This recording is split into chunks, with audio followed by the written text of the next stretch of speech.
जगदीश दादा, समस्त आदिवासी वीर योद्धाओं के श्री चरणों में नमन करता हूं।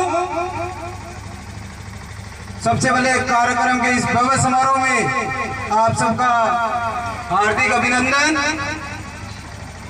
बाहर से पधारे हुए अतिथिगण, माता बहने, बड़े बुजुर्ग, नन्हे मुन्ने बच्चे और युवा साथियों से आभार व्यक्त करता हूं जो अपने समाज के लिए इस कार्यक्रम में शामिल हुए हैं। समझते सूरज के समान हमारे समाज के उन नारों को बधाई देते हुए यही कहूंगा कि आपके प्रयासों ने समाज को एक नई पहचान दी है। मेरे आदिवासी समाज में ऐसे अनेक महान वीर हुए तो समाज को संगठित करते करते समाज की लड़ाई लड़ते लड़ते वीर गति को प्राप्त हो गए, मगर आज हमने कहीं न कहीं हमारी आदिवासी उन महान विभूतियों को भुला दिया है। आज कहीं न कहीं हमें जागने की जरूरत है। हम चाहते हैं कि हमारे बच्चे पढ़ लिख कर शिक्षित बने, तो उसके लिए डॉक्टर बाबा साहब के बताए हुए रास्ते पर चलना होगा।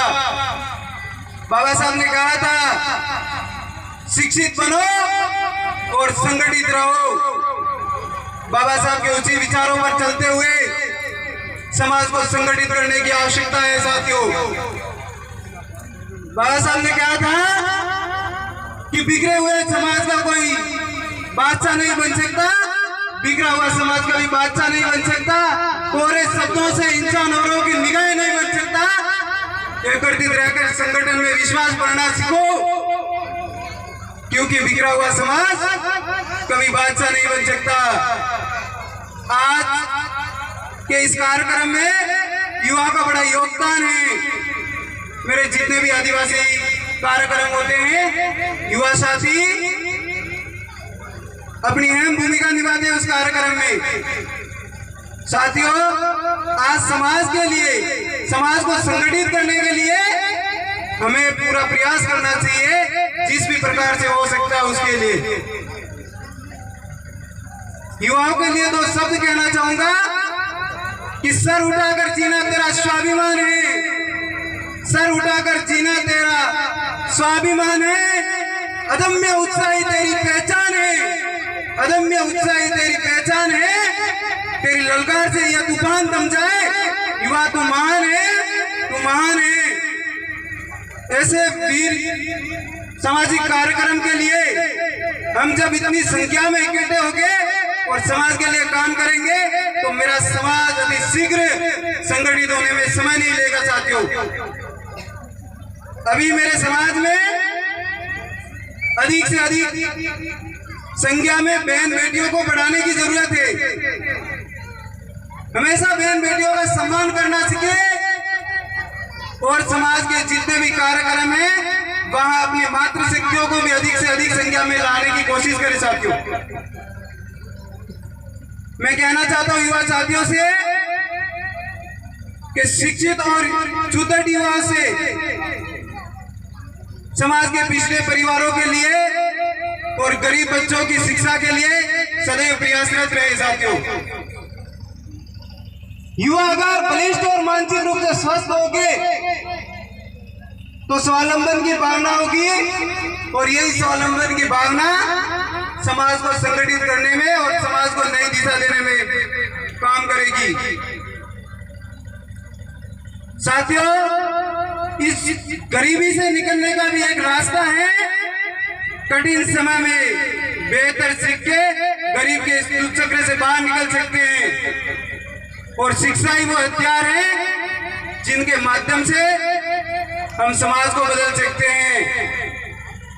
मैं इस कार्यक्रम में ज्यादा बात नहीं कहकर हम ऐसे ही आपसी सहयोग समिति से संगठित होते रहे, ताकि इस प्रकार के कार्यक्रमों से मेरे समाज में नई प्रेरणा जागती रहे। प्रेरणा से भरे इस दिन को सलाम करता हूँ, प्रेरणा से भरे इस दिन को सलाम करता हूँ। साथियों, कहने को तो बहुत कुछ है, परंतु हमारे समाज में आज ये जातिवाद अत्यधिक चरम सीमा पर है। साथियों, जैसा कि पूर्व में वक्ता ने बताया था कि हम हमारे इतिहास की लड़ाई जब जब लड़े हैं वो जल जंगल जमीन के लिए लड़े हैं, ना कि धर्म के लिए लड़े हैं। ये हमें ज्ञान होना चाहिए। साथियों, हमने कहा था पहले भी, हमारे उधर भी एक योजना चल रही है और उसके लिए भी हम लोगों को संगठित करने का काम कर रहे हैं। टाइगर रिजर्व के लिए योजना चल रही है, उसके माध्यम से कई सैकड़ों आदिवासियों के घर विस्थापित हो रहे हैं। साथियों, हम सबको एक साथ इस प्रकार की योजनाओं से लड़ना होगा। अभी हमारे जो युवा साथी हैं वो पार्टी विपक्ष या पार्टियों के मैदानों में ज्यादा रुचि ले रहे हैं और समाज को संगठित करने वाले मैदानों में कम रुचि ले रहे हैं। साथियों, इस धर्म का पाखंड हमें पढ़ाया गया है और हमारा जो आदिवासी परिवार है, आदिवासी जो समाज है, वो प्रकृति पूजक संविधान समाज है। धर्म के उन पाखंडियों से मैं कहना चाहता हूं कि बिना कारण कोई किसी के विरुद्ध नहीं होता, बिना कारण कोई किसी के विरुद्ध नहीं होता। कुछ तो नजर आया होगा धर्म में, वरना महलों का वो राजकुमार गौतम बुद्ध नहीं होता, गौतम बुद्ध नहीं होता। हमारी समाज को संगठित व सुसंगठित और आर्थिक रूप से भी मजबूत करने के लिए हमारा जो ये राजनीतिक स्तर है वो भी मजबूत होना चाहिए और हमारा जो राजनीतिक स्तर है वो पढ़े लिखे और शिक्षित युवाओं के हाथ में होना चाहिए। साथियों, जब जब समाज के ऊपर अत्याचार होता है तो समाज के लिए सर्वप्रथम लड़ने वाला नेता चाहिए, लीडर चाहिए, कायर लोग नहीं चाहिए। हमको उनकी पार्टियों की वफादारी करने वाले नहीं चाहिए। मेरे समाज के साथ कंधे से कंधे और कदम से कदम मिलने वाले नेता चाहिए, लीडर चाहिए। मैं मेरे गौरवशाली इतिहास के ऊपर दो शब्द कहकर अपनी बात को पूरा करूंगा कि तलवारों के साए पर इतिहास हमारा बनता है, तलवारों की साए पर इतिहास हमारा बनता है। जिस ओर जवानी चलती है उस ओर जमाना चलता है, जिस ओर जवानी चलती है उस ओर जमाना चलता है। मैं दरिया हूँ, अपना हुनर जानता हूँ, मैं दरिया हूँ, अपना हुनर जानता हूँ। जिधर से भी जाऊंगा अपना रास्ता बना दूंगा, जिधर से भी जाऊंगा अपना रास्ता बना दूंगा। आज यही तो है कि युवाओं में जेबें भली खाली हो परंतु दिल में आंधी होनी चाहिए समाज के लिए। जय जवाहर, जय संविधान, जय आदिवासी।